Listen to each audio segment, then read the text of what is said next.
저는 사실 담임 목사님이 저를 큐티 강의하는 걸 들으시고 아주 오래전에 그러셨다고 하시더라고요. 그래서 오늘 이 자리에 오는데 목사님이 원하시는 건 무엇일까? 왜냐하면 그분이 목회를 계획하고 있기 때문에 어떤 계획 속에 하나가 될 것 같아요. 그래서 와서 들어보니까 어머니 얘기를 많이 하셨다고 그렇게 말씀하시고, 또 제가 어머니 학교 강사이기도 하고, 사실 제가 어머니 학교 강사가 되리라고는 상상할 수도 없었던 일인데 제가 그렇게 어머니 학교 강사로 소개가 되는 위치가 됐습니다. 저를 어떻게 표현을 해야 될까요? 여러분들의 귀한 시간을, 정말 귀한 시간이잖아요. 이런 저녁 시간. 다 피곤하죠. 사람들은 다 쉬기를 원하고 각자 자기의 일들 가운데 있죠. 근데 여러분은 여기를 나오셨단 말이에요. 저 역시도 강원도 홍천에서 운전을 해서 왔는데요. 쉽지 않은 만남이에요. 주님이 아니면 우리가 만날 수 없는 만남이죠. 저는 젊을 때는 강의를 할 때 하나님 저 강의를 꼭 잘하게 해주십시오. 사람들이 저를 통해서 은혜를 많이 받게 해주십시오. 그렇게 제가 기도를 했었는데요. 요즘은 제가 이제 63세가 됐어요. 60세부터 제가 기도가 굉장히 진지해지면서 하나님, 제가 주인공이 아니라는 생각을 했어요. 하나님, 나를 쓰시는 건 나를 이렇게 사람들에게 보여주기 위함이 아니고 하나님의 사람들 누군가, 여러분 가운데 앉아 계시는 분들이겠죠. 주인공이 계시는 거죠. 그를 위해서 하나님이 그에게 말씀하고 싶은 것이 있어서, 아마 여러분이 쭉 배워온 게 있을 텐데 거기에 제 스토리가 딱 들어가야 되는 이유가 주님이 있다고 보신 거죠. 그래서 그분이 누구신지 저는 잘 모르겠습니다. 금요일 날 모인 이 모임은 전체일 수도 있다는 생각을 해봤어요. 주일이나 무슨 집회 가운데 이제 많이들 오시는 자리에서 할 때에는 제가 그런 기도를 했는데, 오늘은 여러분들에겐 좀 특별한 마음이 많이 하나님이 갖고 계시지 않을까, 그런 마음으로 그런 소원을 가지고 왔습니다. 저를 소개하자면 어머니 학교 강사도 아니고 그 무엇도 아니죠. 솔직하게 제가 저를 돌아보면서 여러분에게 저를 소개할 수 있는 것은 이런 거예요.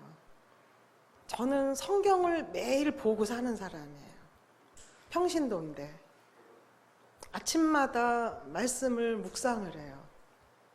그게 41살 때부터 시작됐어요. 제가 자원해서 한 건 아니고요. 교회를 가서 등록을 했는데 그 교회가 모든 성도가 큐티하기를 원했어요. 그래서 계속 큐티를 강조하고 세미나에 가라 그러고 큐티하는 사람을 앞에 나와서 발표를 시키고 순예배에 가면 계속 큐티를 나눠야 되고 이런 것들이 반복되면서 제가 교회 등록을 하고 다니다가 이 교회에서 내가 성도로 행복하게 살 수 있는 길은 큐티를 하는 길밖에 없다. 여러분, 교회 생활 행복하게 하는 길 제가 가르쳐 드릴까요? 담임 목사님이 주장하는데 빨리 들어가는 거예요.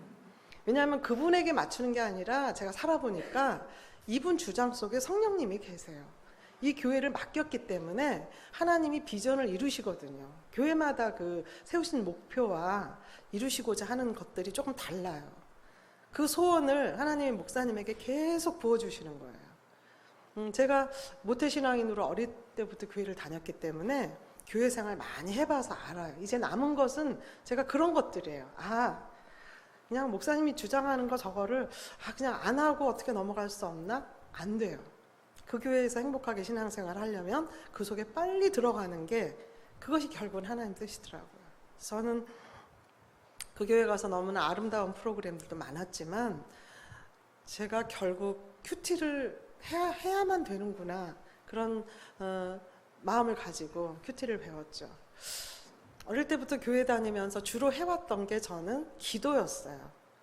기도를 굉장히 강조했어요, 옛날 교회들은. 그래서 새벽 기도, 금요 철야 기도 할 것 없이. 그리고 그 당시에는 교회 가서 낮에라도 기도할 일이 생겨서 모르려면 누군가 한쪽 구석에서 훌쩍거리면서 기도하고 있었던 사람들이 꼭 몇 명씩 있었거든요. 주로 여성들이었죠. 주로 엄마들이었어요. 그런 분위기에서 컸기 때문에 저도 그냥 기도를 참 숙제처럼들 했어요. 근데 제가 큐티를 하고서 하나씩 하나씩 베일이 벗겨지는데 내 기도 생활에 문제가 있었다. 우리 엄마의 기도 생활에 문제가 있었다. 문제라니까 좀 이상한 표현 같은데, 내가 성경을 진작 알았다면, 우리 엄마가 성경을 좀 더 아셨더라면, 우리 엄마는 37의 과부가 되셔서 아버지가 떠나고 나서 우리 5남매를 과부로 69년도부터 키우셨어요. 69년도는 대한민국이 북한보다 못 살 때예요. 공식적인 통계가 유엔에서. 74년을 기점으로 남한이 치고 올라가더니 결국 그들이 영원히 따라잡지 못했죠. 다시 말해서 제가 국민학교 5학년, 6학년 때 아버지가 돌아가셨을 때 우리나라는 굉장히 못 사는 빈민국가였어요. 그때 37의 과부가 된 한 여성이 5남매를 데리고 이 땅에서 살기 시작을 했죠. 그가 선택한 거는 새벽 기도였어요. 저희 엄마도 외할머니가 일제시대 때 이제 교회를 다니시고 예수님을 영접한 집안이에요. 남편 잘 만났다고 호강하면 사실 때 교회 안 다니셨어요. 어디 가면 내가 뭐 성가대도 했다, 모태신앙인이다 얘기를 잘 하셨죠. 언젠간 나는 나갈 것이다. 아버지가 결국 돌아가시고 엄마는 주님께 돌아왔고 또 간절히 새벽에 나와서 기도하기 시작했죠.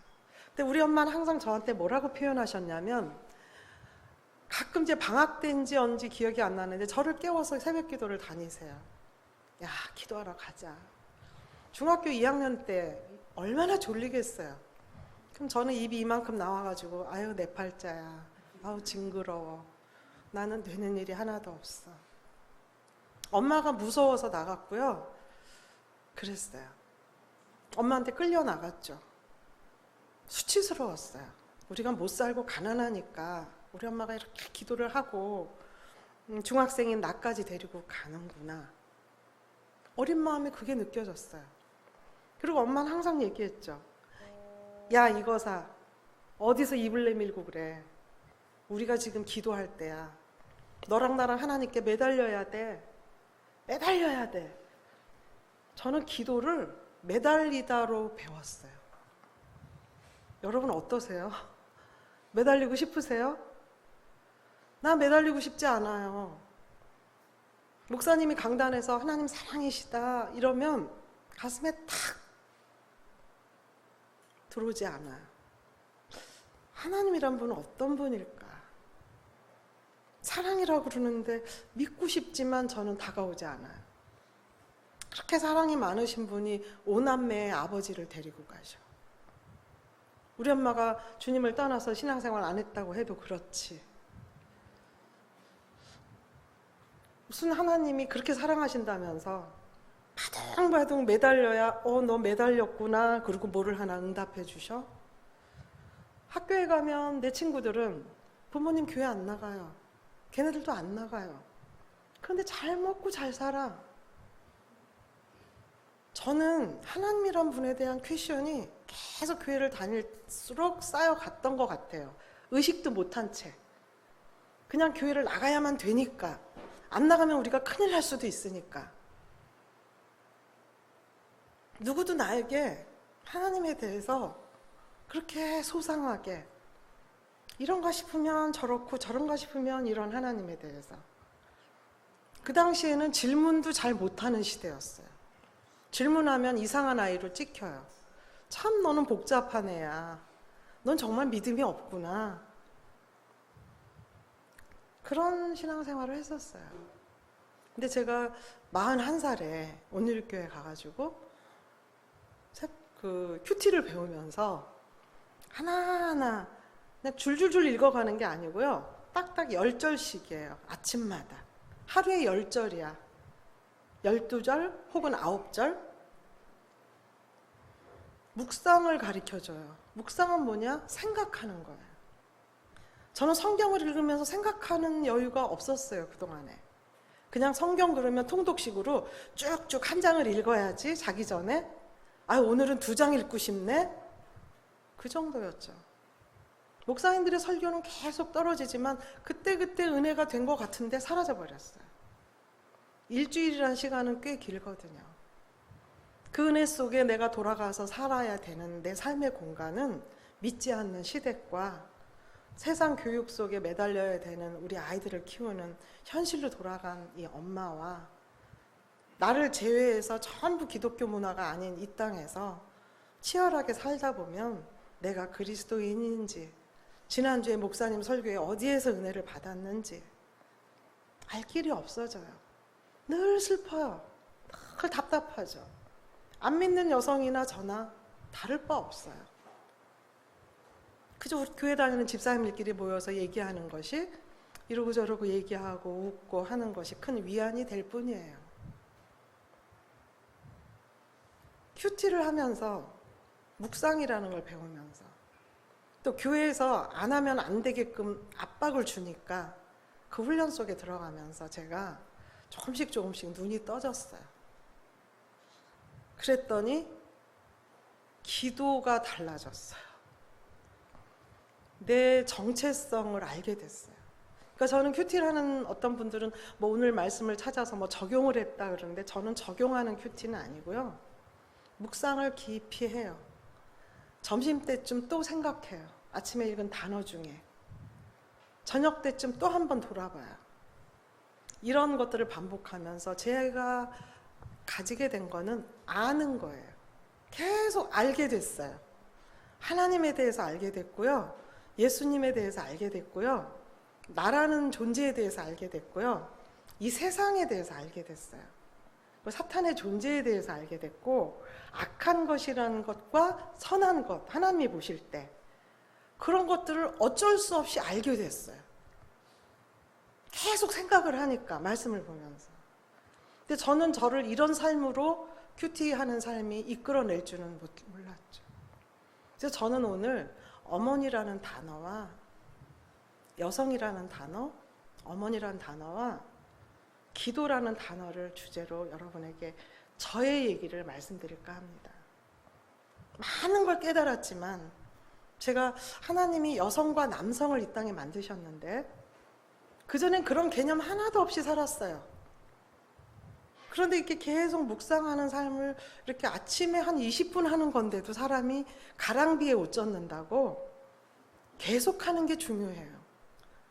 뭐 성경 한 권을 통독하기 위해서 일주일 뭐 산에 가서 하는 거 중요하지 않다고 저는 봐요. 그런 거는 지금의 내가 해야 되는 거고요. 처음에 나에게 다가오는 거는 그것이 맞았어요.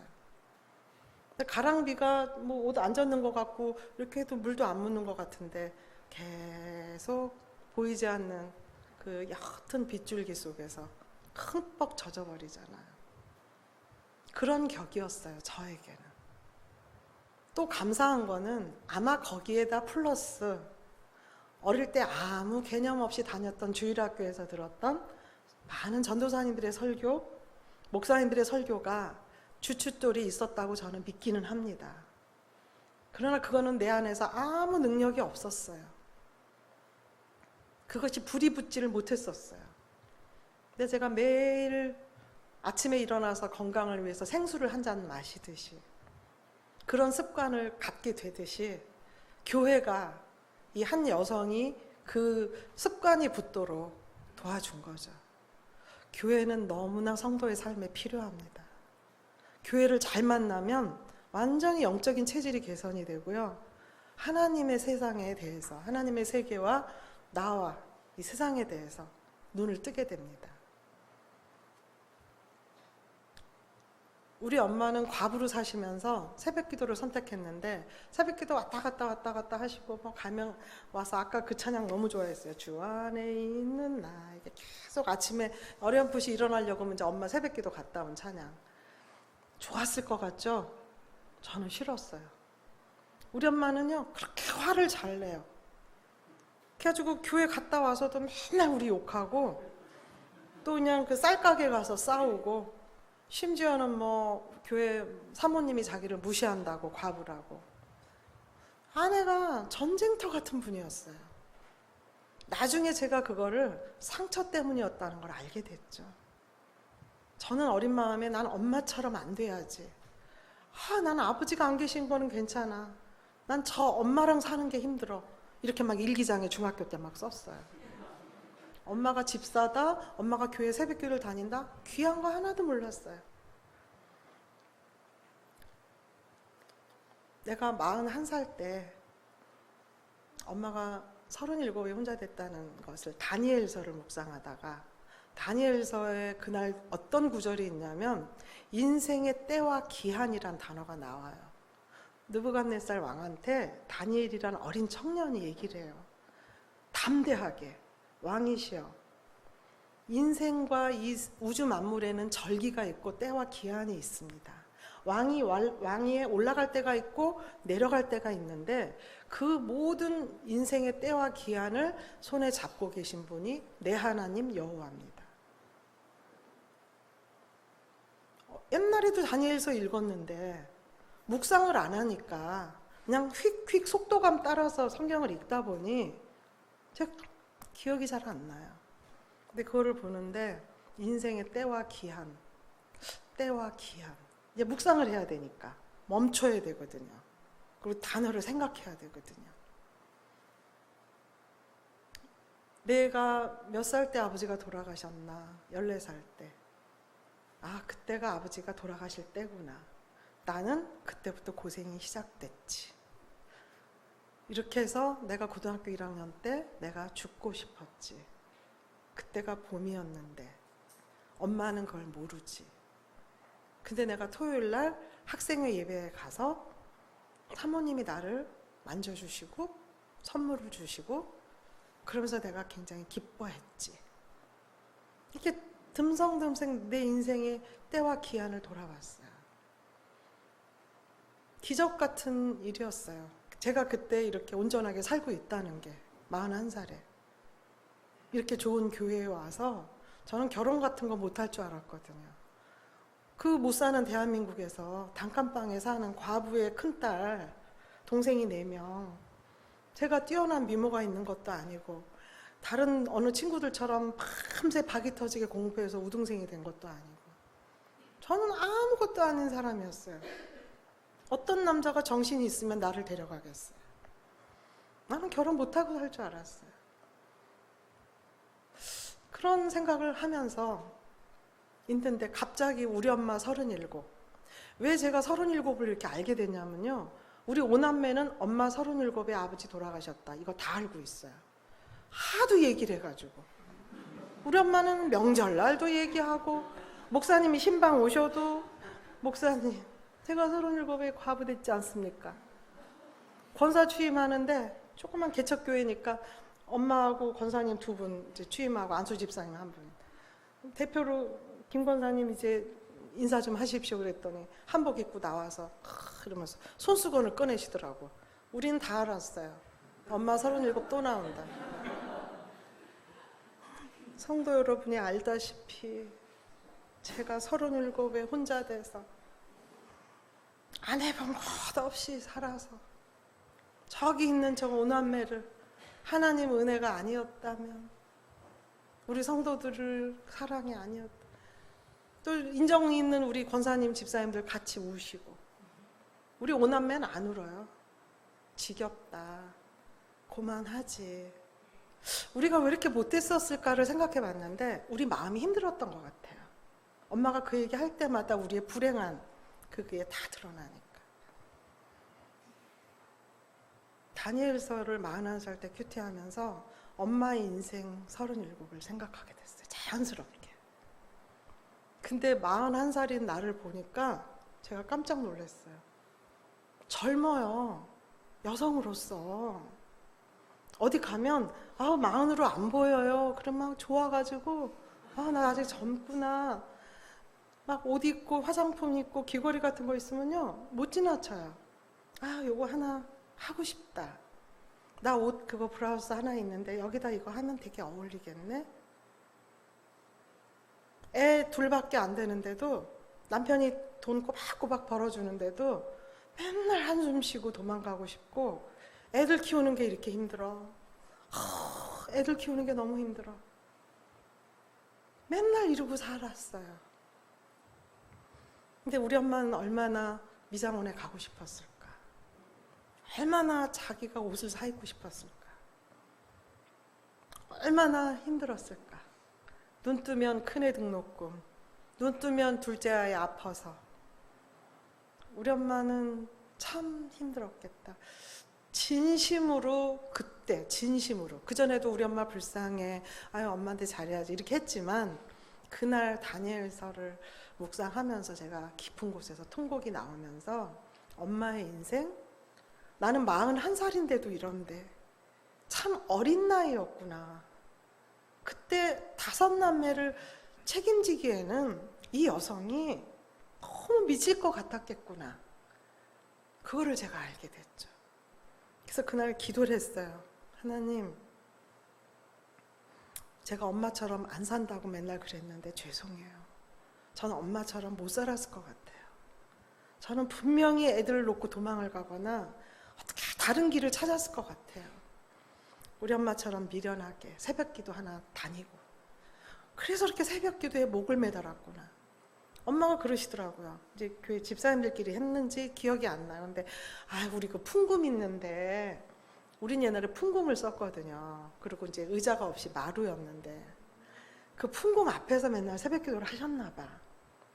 그 풍금 앞에 거기 우리 교회에서 아마 이 마루가 제일 먼저 썩을 거야.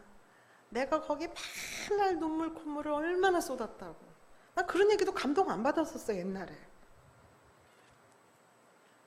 나이가 먹고 삶을 살다 보니, 그리고 하나님의 세계 속에서 내가 인생을 한번 다시 보게 되고 성경에 있는 모든 사람들의 삶을 주님이 쭉 가르쳐 주시는 거예요.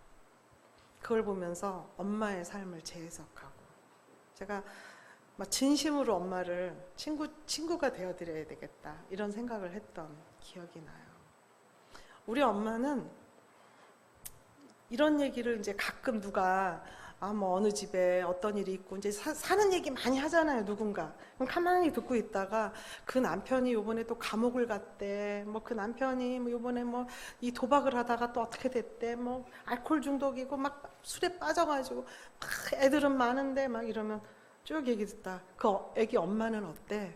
그 애기 엄마가 새벽기도 나오잖아요.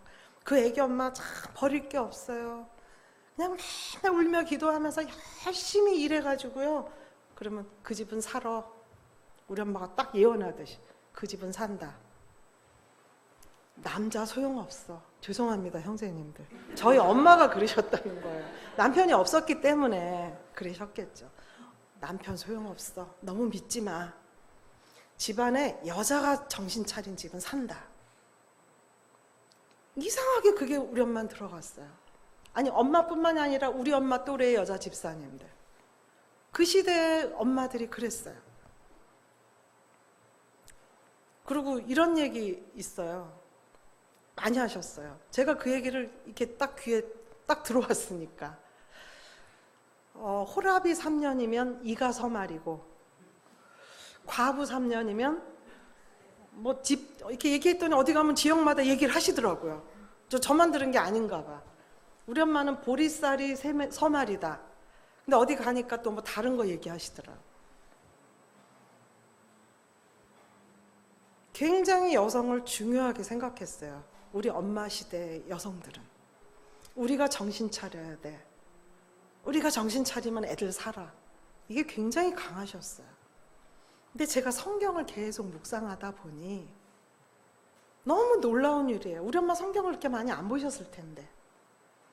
그냥 그 당시에는 이 묵상 이런 거 모르니까 설교 하나 탁 들어오면요, 암기력이 뛰어났어요. 옛날의 여성들은. 목사님 설교를 잘 옮겼어. 거기에서 나온 자기들의 고백이에요. 엄마라는 이름에는 하나님께서 초능력을 주셨다고 저는 믿습니다. 모든 여성에게 주신 게 아니에요. 자기 태를 빌어서 탯줄과 연결된 생명체를 잉태하고 그것을 출산하고 그것을 젖을 먹이고 키운 어미들 말이죠. 그들에게는 예전에 자기가 그냥 평범한 여성일 때 갖지 못한 내 안에 내재된 거룩한 능력이 있습니다. 그 우리 엄마 또래의 이것을 믿고 기도해야 산다. 오늘 읽은 것처럼 지혜로운 여인이 집을 세운다. 그거 믿음 하나 가지고 맨날 새벽에 와서 땅을 치고 기도했던 그 여성들 때문에 고만고만한 개척교회들이 있었어요, 전국에. 그 교회들이 다 모여서 큰 교회가 됐고요. 대한민국에 세계에서 손꼽는 대형 교회들이 생겼고요. 훌륭한 신학자들이 생겼고요. 장관들이 생겼고 박사들이 태어났습니다.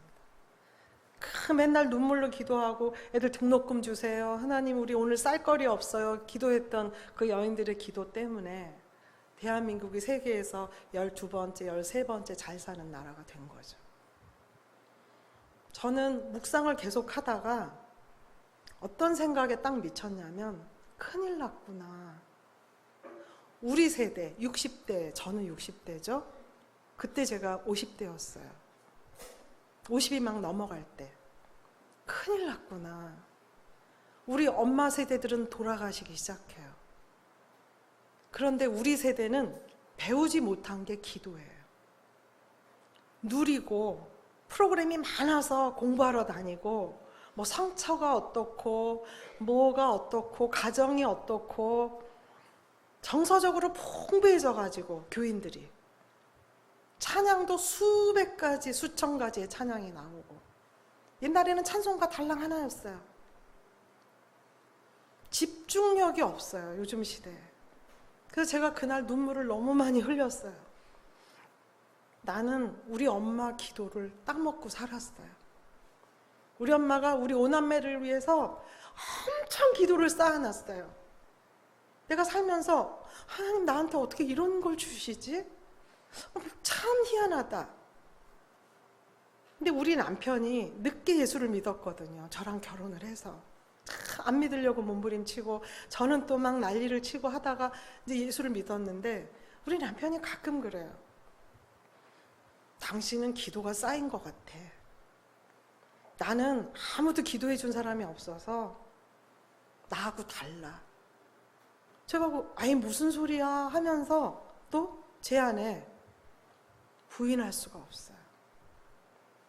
나는 한동안 거저 사는 인생처럼 살았어요. 그러니까 제가 결혼을 하고 그러니까 멀쩡한 남편 만나서 그러니까 제가 아이를 둘 낳고 어디 교회 가면 그래도 리더고 구역장 되고 여전대 회장 되고 제가 앞에 서서 사람들하고 이렇게 인도자가 되고 그렇게 사는 거예요. 엄마의 그런 기도 때문에 제가 오늘 여기 쓴 거죠. 제가 말씀으로 하나님께서 인도함을 주셨고요. 요즘 엄마들이 포기한 게 초능력이에요. 옛날에 제가 어릴 때는 부흥 집회가 많았는데 막 동네에서 한 곳에서 교회에서 부흥 집회하면 막 같이 가고 그랬어요. 거기서 간간히 자주 들었던 얘기가 간증들이 많았는데요. 그 당시에 제가 어릴 때만 해도 이북에서 넘어와서 사는 분들이 굉장히 많았거든요. 그래서 그들이 간증한 게 애 업고 막 주여 살려주세요 뒤에서 괴뢰군이 쫓아오는데 막 사람들이 뛰어가서 자기를 아무도 안 도와줘. 청년들도 막 자기 살라고 도망가고 애를 등에 업고 막 미친 듯이 뛰어가지고 혼절을 했는데 서늘한 바람에 눈을 떴더니 새벽이었어요. 제일 먼저 떠오르는 게 새끼, 애기. 그때 등에서 쌕쌕 숨을 쉬어요. 살았구나. 그리고 눈을 떠봤더니 아이고 애기 엄마 살았구나. 아이고 대단해. 그러고 나서 보니까 담이 있는데 그 담장은 자기가 단원하건데 애기가 없었어도 혼자 몸으로 못 넘을 담이었다는 거예요. 다 그거를 뛰어넘느라고 문을 안으로 잠근 집이에요. 피난 가느라고. 들어오는데 누구도 자기 손을 안 잡아줬죠. 옛날에는 이런 얘기 너무 많이 들었어요. 그 사람이 엄마였다면 뛰어넘지 못하죠. 다 죽는 거예요. 저는 이런 얘기를 하도 듣고 커서 엄마는 굉장히 힘이 센 사람이구나. 요즘 엄마들이 초능력을 포기했죠. 선택한 것이 재정이에요. 돈이죠. 우리 안에 망령되고 허탄한 신화가 넘치기 시작했어요. 애는 돈 있어야 공부시켜. 파락군에 가야 잘 돼. 우리는 환경이 열악해서 안 돼. 이런 게 너무 많아졌죠. 어머니 학교에서 이런 것들을 많이 바꾸고 있어요. 우리가 중요하다. 나를 못나게 생각하지 마라. 나는 못났는데 나를 어머니로 부르신 하나님은 나를 통해서 우리 집안을 살리신다. 근데 그 어머니가 어떤 초능력이 있어야 될까요? 그것은 기도예요. 무릎이죠. 저는 큐티한 얘기를 조금 말씀드리면 제가 이렇게 많이 사상이 바뀌었어요. 원래 이랬던 사람이 아니에요. 나도 41살 때는 그냥 대한민국의 평범한 그 시대의 그 여자 집사들 같이 이렇게 다니고 저는 조금 교회 일을 열심히 했다는 거. 근데 어느 날 큐티 배우고 마태복음을 보는데 마리아가 잉태하고 너무 두려워하고 있는데 천사가 나타나서 두려워하지 말라 얘기하고 요셉에게 말을 했죠. 그랬더니 요셉은 의로운 사람이라 이렇게 시작되는 구절인데요. 잠잠히 읽었어요. 요셉은 의로운 사람이라. 그래서 그는 결정한 게 가만히 끊고자 해요. 예전에 제가 아무 생각 없을 때는 의로운 사람인가 보다. 가만히 끊고자 했나 보다. 이랬을 거예요. 근데 묵상을 계속 하는 법을 배우고 제가 이 성경을 사실적으로 생각하다 보니까 여성이고 저는 아내고 엄마잖아요. 의로운 사람이 뭐 이래? 요셉이 의로운 사람이라고? 맞겠지. 성경이 썼으니까. 아니야, 괜히 쓰진 않으셨을 거야. 요셉이 정직하고 굉장히 침착하고 인격적이고 훌륭했을 거야. 시골에 있는 그 목수긴 하지만 하나님이 자기 아들 예수를 아무 집안에나 보냈겠나 이런 마음도 들고요. 근데 그 다음 말이 너무 제 마음을 아프게 했어요. 가만히 끊고자 해요. 자기는 놓고 조용히 문제 안 일으키고 마리아가 내 약혼년대에 임신했습니다 이렇게 고발하지 않고 조용히 떠난다 해도 마리아는 돌에 맞아 죽죠. 아기를 출산하게 되면. 너무 제가 마음이 무거웠어요. 그러면서 하나 생각이 의로운 사람인 요셉이 그랬으니 오죽했겠나. 성경에 의로운 사람이라고까지 기록을 할 정도면 사람이 참 괜찮은 사람인데 사랑하는 여자를 놓으려고 했어요. 예수가 한 가정에 들어온다는 게 참 이런 어려운 갈등이 있었구나. 그러고 나서 마리아를 보니까 너무 슬픈 거예요.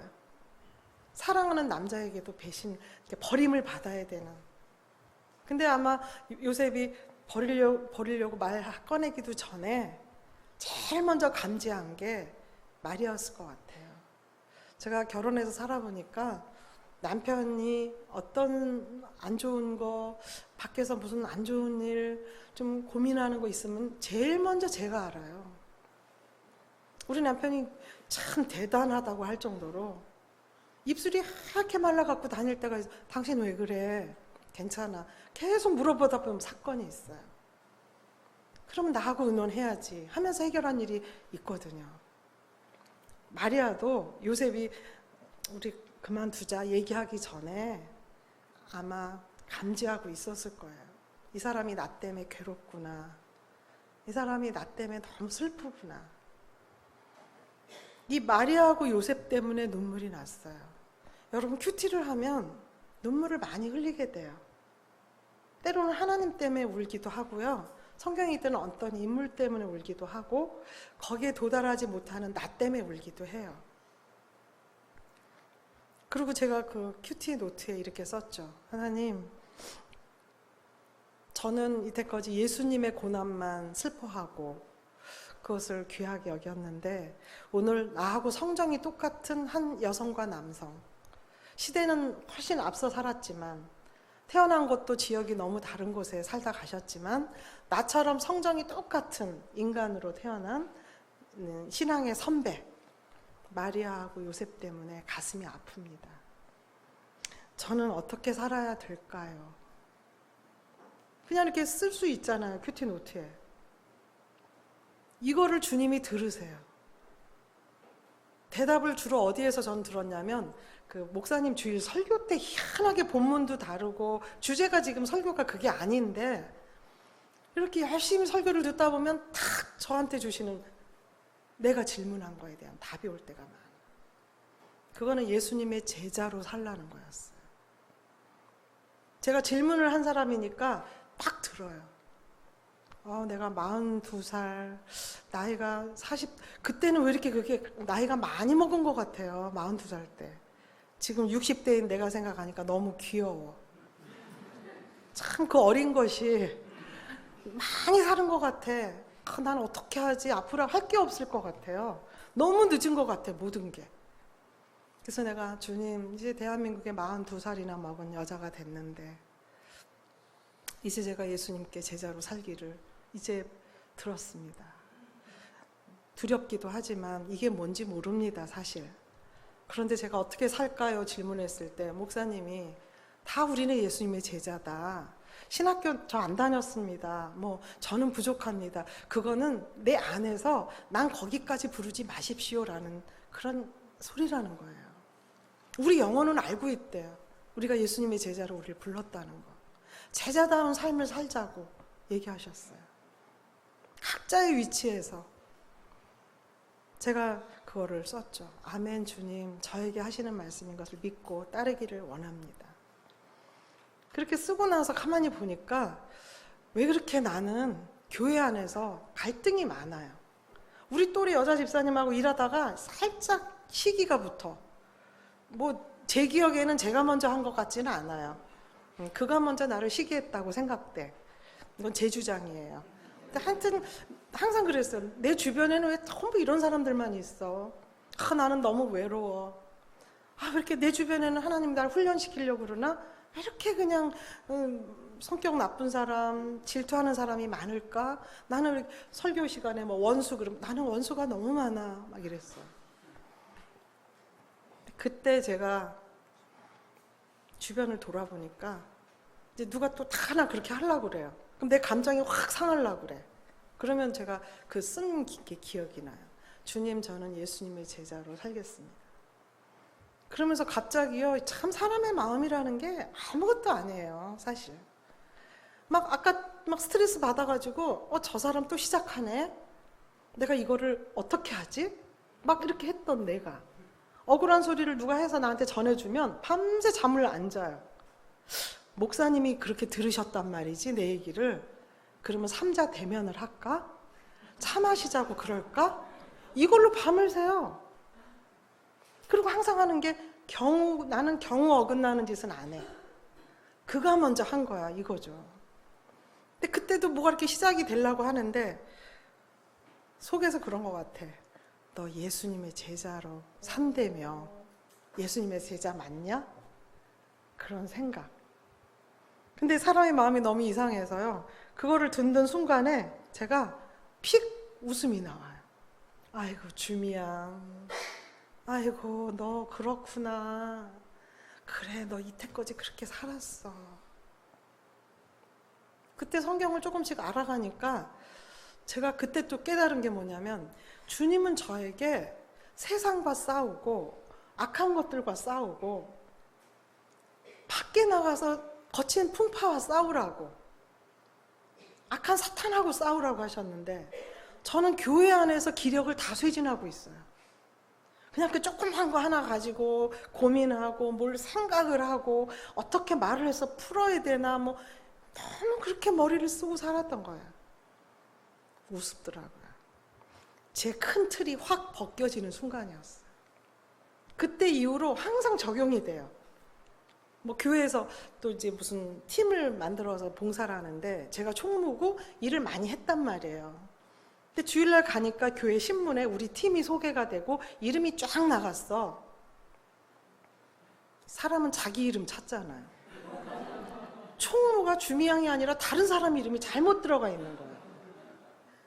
여러분은 어떠세요? 저는요 그때 40대 초반이긴 했지만 너무 그것이 그러지 말아야지, 그러지 말아야지 해요. 예배 시간 내내 신문을 펼쳐봤기 때문에 예배가 시작됐는데 그러다 부목사님이 실수하신 거예요.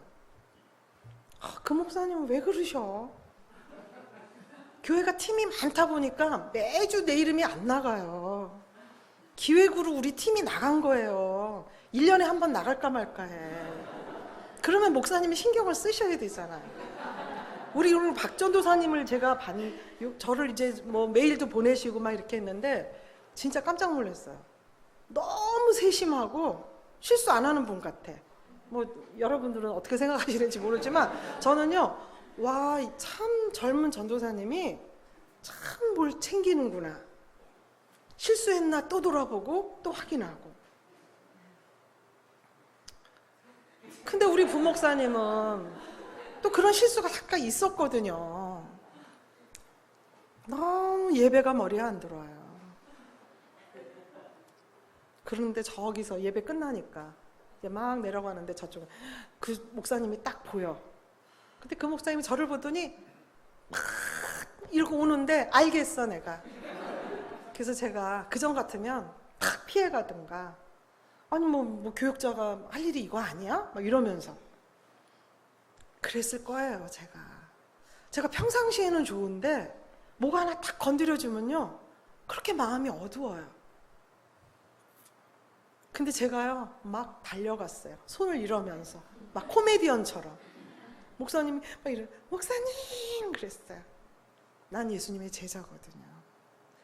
주의 일로 그렇지 않아도 바쁜 종을 그렇게 실수한 거 가지고 내가 힘들게 해서는 안 되는 처진 거예요. 목사님 그랬더니 집사님 아니요 그것 때문에 그러시죠? 괜찮아요 얼마나 바쁘신데요. 막 제가 막 오버해서 막 얘기를 해요. 목사님이 그냥 할 말을 못 하시고. 제가 이렇게 변했어요. 제가 내성적이고 상처가 많다 보니까 피해의식이 많고 그래서 자아상이 안 좋고 그러니까 항상 제가 그렇게 살아왔던 거예요, 교회에서. 근데 그때부터 제가 예수님의 제자, 그러고 나서 제가 바뀌었어요. 사랑하는 집사님, 제가 그렇게 바뀌니까요 제 주변에 원수가 있는 게 아니라 친구가 그렇게 많아. 나를 좋아해 주는 사람이 그렇게 많아요. 참 신기한 일이죠. 말씀의 능력이 있습니다. 에베소서 큐티 하는데 1장 시작하는 날인데 쭉 보니까 거기에 어느 구절에 제가 줄을 쳤냐면, 바울 사도가 그 에베소서는 이런 기본 지식은 우리가 갖고 하면 큐티 좋죠. 근데 다 아실 거예요. 옥중서신이라고, 에베소서는 옥에 갇힌 바울이 에베소 성도들에게 쓰는 편지. 이 정도는 제가 교회를 지금 다녔으니까 제가 알고 있잖아요. 본문을 읽는데 하나님의 은혜와 평강이 그리스도 예수 안에서 너희에게 넘치기를 비노라 이렇게 돼 있어요. 제가 그래서 이렇게 생각을 했죠. 감옥에 갇힌 주의 종이, 사도가 밖에 있는 에베소 성도들에게 복을 빌어주시는구나. 은혜와 평강이 넘치기를 빈다는 거예요. 감옥에 있으니까 얼마나 애절할까. 또 에베소가 그 당시에 에베소 성도들이 굉장히 핍박을 많이 당했다 그러잖아요. 막 그 안쓰러운 자식에게 보내듯이 큰 복을 빌어주고 싶었을 거 아니에요. 그래서 내가 은혜와 이 평강이 굉장히 큰 복이구나. 뭐 고난을 피해가라 이런 얘기를 한 것도 아니고 다른 복을 빌어준 게 아니라 그리스도 예수 안에서 하나님의 평강, 은혜와 평강이 너에게 넘치기를 비노라. 그래서 제가 그렇게 깨달았어요. 깨달으면서 메모도 좀 하고요. 은혜와 평강이 큰 복이다. 그리고 영어로 돼 있는 밑에를 살짝 봤더니, 영어를 매번 보진 않는데 가끔 이렇게 볼 때가 있어요. 근데 그게 grace and peace야. 은혜와 평강이, 그렇지, 그레이스지, 피스지. 근데 갑자기 한글로 할 때는 은혜와 평강 그럴 때 은혜에다 제가 줄을 쳤거든요. 근데 영어로 grace and peace인데 저는 peace가 그렇게 좋아요. 평화. 평강이란 단어와 평화란 단어가 같은 뜻임에도 불구하고 사람마다 자기 그 어떤 코드가 있어요. 평화가 그렇게 좋더라고요. 아, 평화구나. 평화가 큰 복이구나. 하나님, 저에게도 이 복을 주십시오. 저도 평화가 필요합니다. 그 즈음에 제 영혼이 너무 고단하고요. 이 관계도 힘들고 남편하고도 힘들고 아이들하고도 힘들고 하여튼 조금 힘들 때예요. 그래서 제가 뭐라고 고백을 했냐면, 제가 요즘 이렇게 평화를 구하는 이유는 참 전쟁터 같은 삶을 살고 있습니다. 주님 아시지요? 제가 무슨 말만 하면 누가 이렇게 좋은 말로 했는데도 뭐 이렇게 오해를 한 사건도 하나 있었고요. 우리 신우가 또 한번 전화 오더니 뭐 어쩌고 저쩌고 막 얘기를 하시는데 너무 제가 마음이 불편했어요. 자세히 확인도 안 하시고 이분은 왜 이러시나. 아이들은 또 왜 이렇게 말을 안 듣는지요. 주님, 저 평화가 필요합니다. 막 이랬는데 주님이 질문하시는 것 같아요. 사랑하는 딸아, 네가 평화가 필요하구나. 평화가 깨졌구나. 근데 네가 이렇게 괴로워할 정도로 평화가 깨진 그게 무엇이냐. 탁 떠오르는 게 남편이에요. 그 당시 저는 우리 남편만 보면 화가 났어요. 교회를 안 나오려고 그렇게 갖은 수를 썼는데 어떻게 해서 교회를 나왔어요. 내 말을 잘 들어주는 사람인데 교회 나가는 거는 그렇게 나한테 뭐 사정도 했다. 내가 나를 조금만 그냥 둬봐라. 내가 꼭 나갈 거야. 막 이런 우여곡절을 겪었는데 그 당시는 그래도 교회 나와서 또 서리 집사도 됐어요. 교회에서는 막 남성교회 뭐 회계를 맡았는데 회계를 그렇게 잘 봐가지고 강성호 집사님이 회계하니까 뭐 남성교회 회계 뭐 잘한 보러 얼마나 잘하겠어요. 근데 교회 오면 이렇게 사기를 북돋아 주잖아요.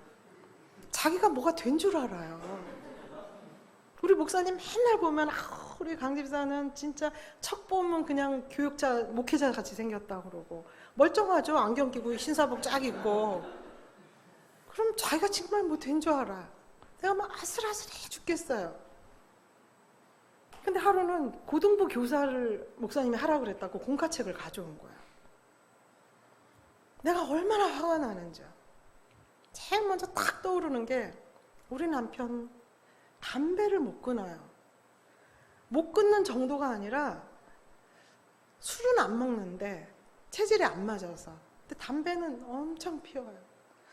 자기가 이제 교회 발을 딛고 자기도 이제 그래도 사회 규범도 알고 이런 사람이니까 담배를 이제 해마다 연초에 끊는다 그래요. 뭐 일주일 끊을 때도 있고 한 달까지 끊어본 적이 있어요. 그러나 어느 날 이렇게 보면 또 슬슬 피고. 기도했죠. 하나님, 우리 남편한테 여보, 어떻게 하면 내가 도와주면 당신이 담배를 끊겠어. 때로는 막 마음 아픈 얘기도 하고 당신 의지가 그거밖에 안 돼? 어떨 땐 여보 내가 어떻게 해줘야 끊겠어. 고등부 교사라니요. 내가 그랬어요. 고등부 교사를 아무나 해? 요즘 고등부 애들이 얼마나 성령 충만한 애들이 많은 줄 알아? 당신 담배 피는 거 다 잡아내.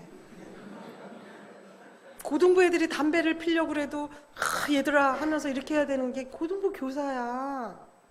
여보 미쳤어? 나도 모르게 내가 막 또 나오는 거예요. 그거는 해서는 안 될 일 같아. 못한다 그러지. 내가 그랬더니 이제 눈이 쫙 찢어져요. 이제 화나기 시작한 우리 남편 눈이 쫙 찢어져요. 가만히 있었어요. 그래, 내가 고등부 못할 이유를, 교사 못할 이유를 가르쳐줘서 고마워. 나 안 해. 목사님이 그렇게 나한테 기도했다고 좀 도와달라고. 나 거절 못해서 했어. 그럼 당신이, 잘난 당신이 가서 나 못하겠다고 얘기하더라고요. 해. 공과책을 탁 던져요. 또 가슴이 철렁하죠 또. 그러고 있다가 주님이 이런 일로 이 사람 담배를 끊게 해주실래나? 여보 그래도 해야지 어떡하겠어. 아이고 장해. 그렇게 시작된 고등부 교사. 아주 몇 달 동안 제가 아주 그냥 이 신경이 예민해져서요.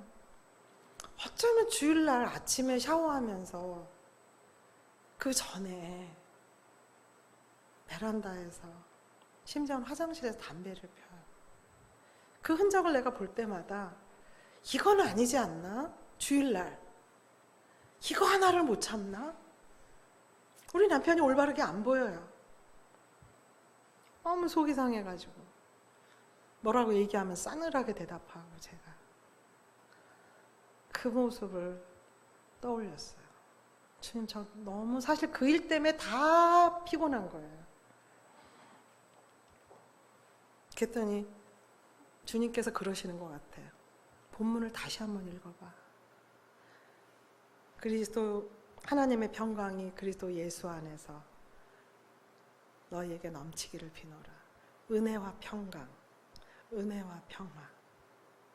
평화라는 복은 혼자 오지 않아. 은혜를 항상 앞에 세우고 오지. 네가 은혜를 놓친 게 없느냐. 남편 사건을 제가 돌아봤어요.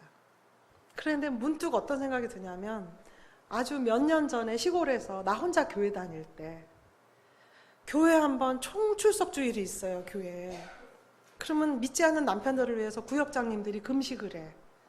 우리 구역에서 나하고 어떤 집사님 남편만 교회에 안 나와. 그러면 우리 구역장님이 막 저녁 금식을 해요. 내가 막 눈물이 나요. 이 은혜를 어떻게 내가 갚아야 되나. 아니 정말 우리 남편 기도면 내가 해야 되는데 우리 구역장님이 이렇게 금식을 해요. 어떤 분이 그러더라고요. 새벽 기도 갔는데 어머 자매님 남편 이름을 사모님이 부르면서 기도하시더라. 그럼 내가 가슴이 막 녹아요. 이 은혜를 어떻게 갚아야 되나. 교회라는 게 참 좋은 곳이구나. 막 눈물이 나요, 제가. 총출석 주일날 뭐 이렇게 미리 얘기하면은요, 항상 싫대요. 나 그날 못 간대. 싸우기도 하고, 잘해주기도 하고, 냉랭해요. 나한테 다시 얘기하지 마. 나 못 간다고 했잖아. 그분들이 금식하고 있는 게 너무나 마음이 아파요. 근데 어떻게 또 주일날 아침에 또 그냥 또 마음이 바뀌어가지고 내 눈치를 실실 보더니 가야 되는 거면 가고. 그럼 이제 막 양복 입고 그럼 막 내가 막 같이 이렇게 교회를 들어가면요 천국에 들어온 것 같아 제가. 어머 주님 이게 웬일이에요. 이게 웬일이에요. 이 사람이요 은근히 고집이 있어서 굉장히 괜찮은 사람인데 은근히 고집이 있어요. 그 신앙에 대한 편견이 굉장히 심해요. 엄마를 너무 의식해요. 어떤 분이 그러더라고요. 나는 그런 남편하고 살았는데 하나님 죽기 전에 꼭 회개하고 세례받고 죽게 해주세요. 그래서 죽기 전에 했대요. 감동됐어요. 그렇게라도 구원을 이루시는 하나님이 아내의 기도로 저는 그때쯤 될 줄 알았어요. 근데 세상에 교회를 들어가는 거예요. 감사합니다. 우리 구역장님이 성가대 들어가다가 우리 남편하고 가니까 막 둘이 막 사인 보내면서 어머 감동하면서 우리 사모님은 보더니 막 말을 못 하시고 쫙 와서 이렇게 안내해 주시고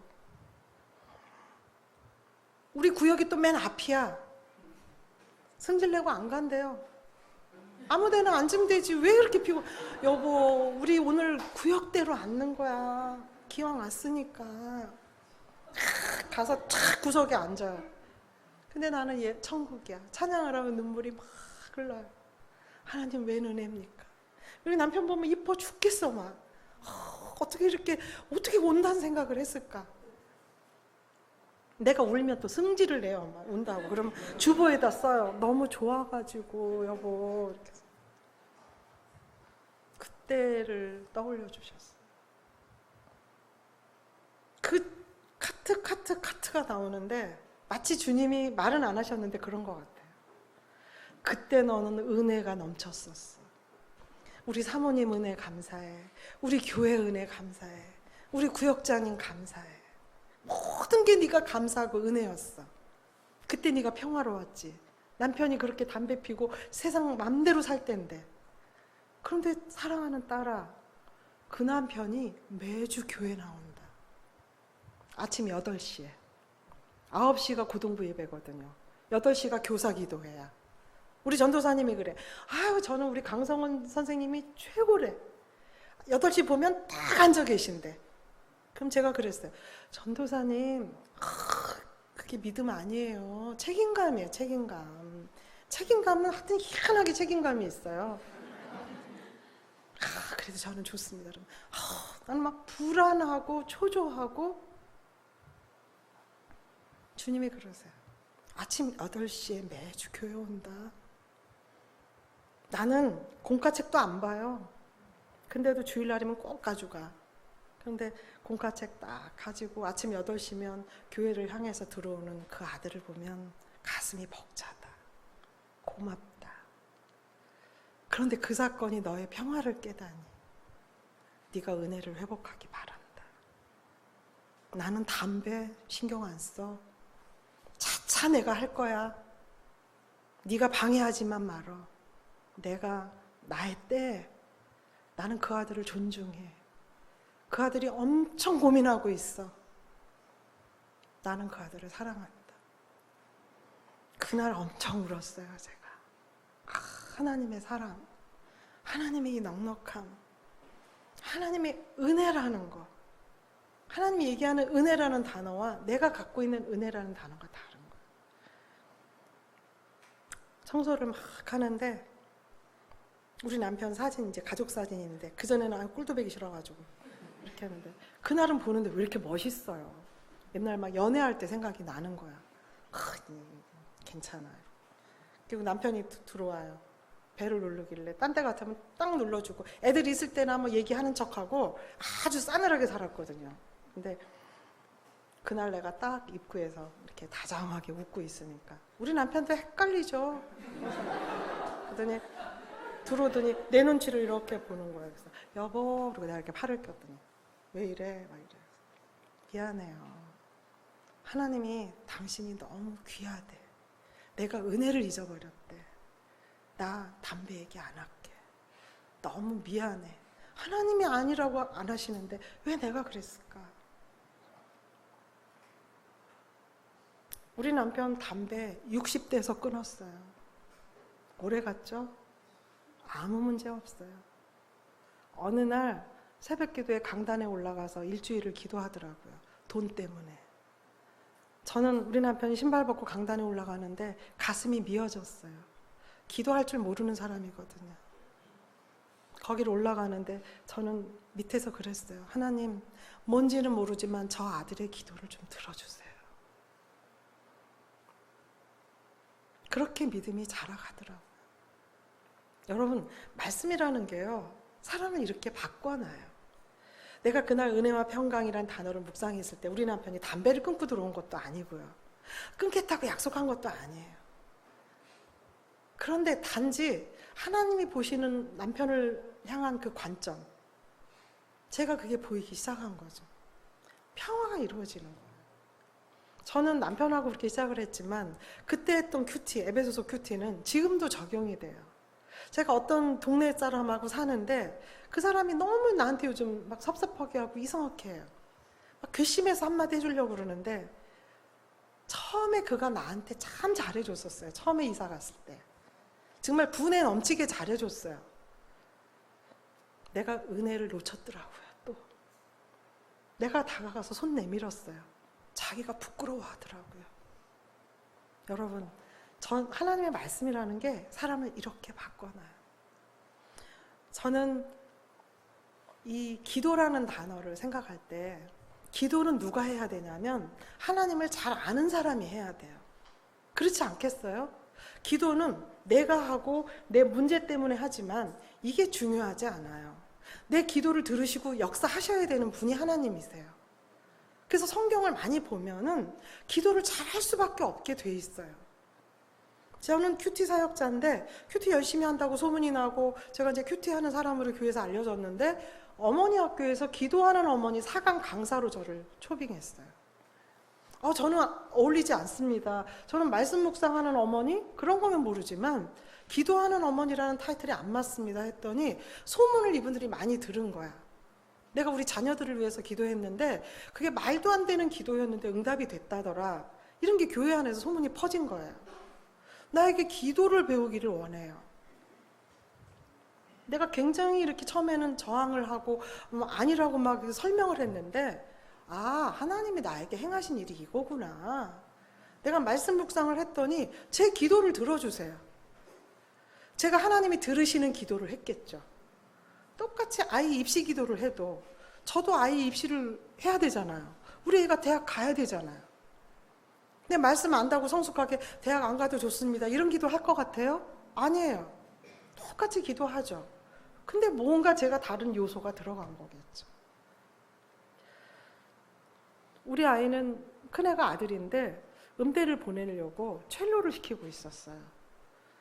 고등학교 2학년이 됐을 때 우리 남편이 우리 시동생을 뭘 잘못 도와줘가지고 집이 다 날아가고, 그래서 이사를 해가지고 가난한 동네 이사를 했어요. 그때는 제가 온누리교회 가가지고 큐티를 한 2년 했을 때이기 때문에 내 안에 알게 모르게 이 견고한 하나님에 대한 그것이 있었나 봐요. 그전 같으면 제가 가난에 대한 몸서리치는 청소년 때의 기억 때문에 저는 막 굉장히 불안했을 거예요. 집이 다 날아가고 시동생이 그랬으니 뭐 막 이랬을 텐데, 희한하게요, 제가 남편한테 그랬다니까요. 여보, 하나님이 다 보고 계셔. 당신이 욕심을 내고 사업을 하다가 망한 것도 아니고 당신 잘못이 아니야. 그냥 우리가 동기간 하나를 그런 사람을 뒀을 뿐이야.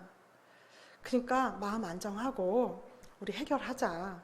우리 남편은 아이들과 나를 위해서 이사를 안 가고 싶어 해. 이 아파트에서 살고 있는 이거를 허물고 싶질 않은 거예요. 어떻게든지 자기가 해보려고 그래. 안 돼요.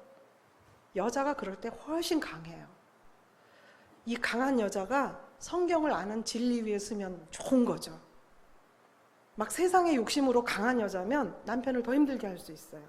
근데 저는 이 성경을 통해서 하나님이 살아계신 거, 그분이 나를 먹이고 입히는 거지 남편이 먹이고 입히는 게 아니에요.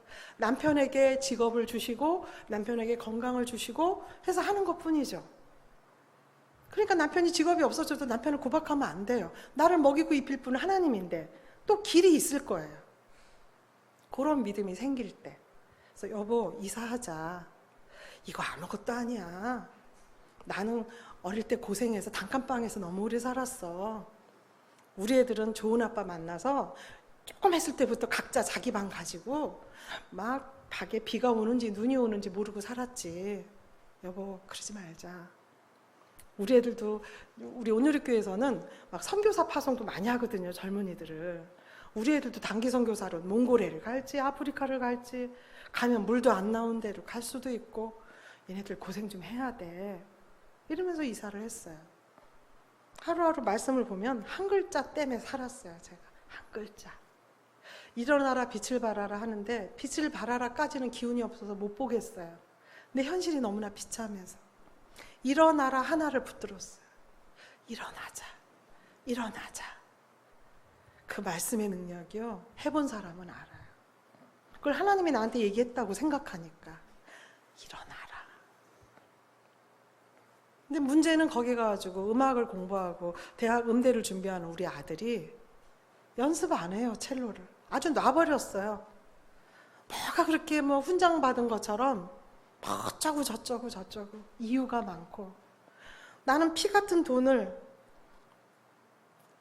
레슨비라고 봉투에 넣어가지고 선생님이 오면 어쩌고 저쩌고 하고 휙 가셔요. 그 시간이 그렇게 아깝고 짧아요. 봉투에 들은 돈은 우리 생활비에 비하면 엄청난 돈이에요. 우리 아들을 막 그랬죠. 성진아, 너 정신 차려야 돼. 아빠 생각해봐. 아빠가 여기 이사하고 나서 멀리까지 출근하느라고 새벽에 나가잖아. 아빠 차가 그렇게 이제 바꿀 때가 됐는데도 일이 터져가지고 그걸 끌고 다니면서 고생하잖아. 너한테 이 들어가는 돈이 네가 제대로만 해주면 아깝지 않아. 근데 지금처럼 네가 연습 안 하면 밑 빠진 독에다 물 붓는 거야. 사정하고. 그럼 우리 애가 또 착해요. 또 막 울어. 잘하겠대. 그럼 그래, 잘하자 우리. 다음 주면 또 그래요. 뭐가 쉬운 애 같아. 잠만 자고요, 뭐라 그러면 성질 내고. 걔를 어떨 때 내가 등을 막 두들겨 팼어요. 그 등치 큰 남자의 고등학교 2학년짜리를. 우리 딸은 중학교 2학년이었는데 그 동네 이사하자마자 제일 먼저 한 게 교복 줄여 입는 거예요. 그런 거 할 줄 모르던 애예요. 그랬더니 어느 날 주일날 교회 가자 그랬더니 깻잎머리 탁 하고 나타나요. 추리닝이 유행이었어요. 여자애들이 희한하게 추리닝 입고. 아빠가 기가 막혀서 교회 가는데 그게 뭐냐. 내 맘이야. 다 이러고 다녀. 누가 다 그러고 다녀. 그럼 내가 하지 말. 가자. 몇 명 있어요. 깻잎머리 하고 추리닝 입은 애들. 오늘의 교회 중동부에. 그게 내 딸인 거죠. 너무너무 고통스러웠어요. 내가 못 살고 집이 없어지고 이런 것보다 아이들의 미래가 없어진다는 거, 반항한다는 거, 교회 예배를 그렇게 하고 간다는 거, 뭐 나를 위해서 교회를 나가주는 것 같아요. 근데 희한하게 말씀을 보잖아요. 거기에 한마디가 있어요. 한 인물이 있어요. 성경의 인물들도요, 하나님에 대해서 길게 보고 신앙생활을 했어요. 하나 올라가고 하나 내려가는 거에 일희일비하지 않고 엎어질 때도 있고요. 그러나 반드시 승리하는 날이 또 와요. 그거를 붙들고 살았죠. 하나님께서 너는 흙이다. 창세기에 있는 흙을 딱 글을 이렇게 보는데 범죄한 아담에게 너는 흙이다. 제가 눈물이 터졌어요. 내가 흙이구나. 아무것도 할 수 없는데 내가 애들을 막 빚어보려고 했구나. 흙이 흙을 빚으니 되겠나. 애들이 상처가 많아요. 엄마한테 받은 상처가 내가 있기 때문에 애들한테 또 상처가 나가더라고요. 애들이 나한테 뭐 어쩌고저쩌고 상처받았다 그러면 내가 분노를 해요. 네가 나쁜 엄마를 못 만나봤구나. 나 같은 엄마가 어딨어. 내가 너희들을 위해서 다 쏟았는데 억울해요. 분해요. 내 인생은 뭔지 막 눈물이 나와요. 우리 엄마는 나를 하나도 안 돌봐줬어요. 먹고 산다는 미명하에 밥도 내가 해먹었어야 돼요. 근데 내가 얘네들한테는 내 모든 걸 쏟았어요. 남편이 돈을 벌어다 주니까. 그랬더니 지 맘대로 하고서는 나한테 원망하는 거죠. 근데 그날 하나님이 그랬어요. 너는 흙이야. 인정해라. 네 아들은 내 거야. 내가 그 흙을 빚어가고 싶어. 근데 네가 중간에서 방해를 하고 있어. 제가 그날 하나님 앞에 무릎으로 회개하고 주님 그렇습니다. 가정이 경제가 어려워지니까 남편하고도 티격태격 할 일이 생겨요. 시댁으로 인해서 이렇게 됐는데 시댁에서 나에게 미안하다, 쏘리 하거나 고마워하지 않고 우리 형이 번 거야. 내 아들이 번 거야 라는 그런 자세로 나에게 얘기하고 그럴 때 제가 너무 마음이 상했어요. 전혀 변화되지 않는 그 사람들, 우리 남편, 인생 지겨웠어요. 사춘기 애들을 끌고 입시를 향해서 가는데 도움이 하나도 안 되는 이들을 놓고 싶었어요. 매일마다 별거를 할까, 이혼을 할까. 이혼은 너무 힘드니까 별거를 먼저 시작해서 뭐 별거 할 일이 뭐 지방에 뭐가 생기면 이렇게 해야지. 내 마음은 온통 거기에 그냥 떨어져 살면 살 것 같아요. 제가 그때 오늘 읽었던 잠언 14장을 큐티했어요. 지혜로운 여인은 집을 세우되 미련한 여인은 자기 손으로 그것을 허느니라. 미련한 여인이 집을 허른 도구가 자기 손이더라고요. 손은 좋은 거예요. 수고하셨어요. 손은 부지런함을 상정하고요. 성경에도 손이라는 거는 굉장히 높게 평가해요. 근데 자기 손은 여자가 자기 손을 쓰면 집안이 무너진다는 거죠. 자기라는 거는 자기 생각, 자기 모든 자격증, 자기 열심, 자기 방향성 깨달았어요. 제가. 그래서 주님, 나를 죽여주십시오. 내가 지금 열심히 애들을 키우고 열심히 설득하고 막 열심히 막 뭐 그렇게 한다고 하는 이것이 하나님의 방향성입니까? 아닙니다. 제가 하고 있습니다. 인정했어요.